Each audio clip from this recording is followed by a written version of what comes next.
কৃষকের স্বার্থে যদি চড়া মূল্য দিতে হয় তাতেও আমি প্রস্তুত। ভারতীয় পণ্যে যুক্তরাষ্ট্রের 50% শুল্ক আরোপের প্রতিক্রিয়ায় এমন কথা বললেন নরেন্দ্র মোদী। কৃষি, জেলে পেশা ও পশুপালন খাতে যুক্তরাষ্ট্রের এই সিদ্ধান্ত বড় ধাক্কা হতে পারে বলে মনে করছেন বিশ্লেষকরা। দিল্লির ভাষণে মোদীর বার্তা ছিল স্পষ্ট, ভারত জাতীয় স্বার্থে কোনো আপোস করবে না।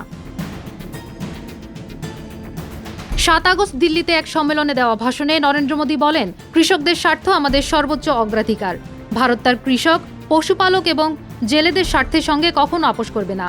আমি জানি যে এর জন্য আমাকে ব্যক্তিগতভাবে বিশাল মূল্য দিতে হবে, তবে আমি প্রস্তুত। এই ভাষণের কয়েক ঘন্টা আগেই মার্কিন প্রেসিডেন্ট ডোনাল্ড ট্রাম্প ঘোষণা দেন, ভারতীয় পণ্যের উপর আরও 25% শুল্ক আরোপ করা হবে। এর আগে 20 জুলাই প্রথম ধাপে 25% শুল্ক বসানো হয়। ফলে সব মিলিয়ে এখন ভারতীয় পণ্যের উপর মার্কিন শুল্ক 50% পৌঁছেছে, যা যুক্তরাষ্ট্রের কোনো বাণিজ্যিক অংশীদারের উপর আরোপিত সর্বোচ্চ শুল্কের অন্যতম।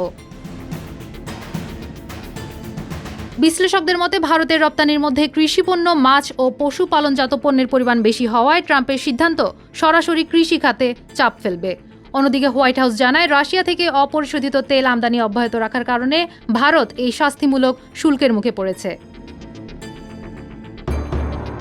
এ বিষয়ে ভারতের পররাষ্ট্র মন্ত্রণালয় এক বিবৃতিতে জানায়, মার্কিন এই সিদ্ধান্ত অন্যায় ও অযৌক্তিক। রাশিয়া থেকে ভারতের আমদানি নীতির মূল লক্ষ্য 1.4 বিলিয়ন মানুষের জ্বালানি নিরাপত্তা নিশ্চিত করা। মন্ত্রণালয় জানায়, ভারত জাতীয় স্বার্থ রক্ষায় প্রয়োজনীয় সব ব্যবস্থা নেবে।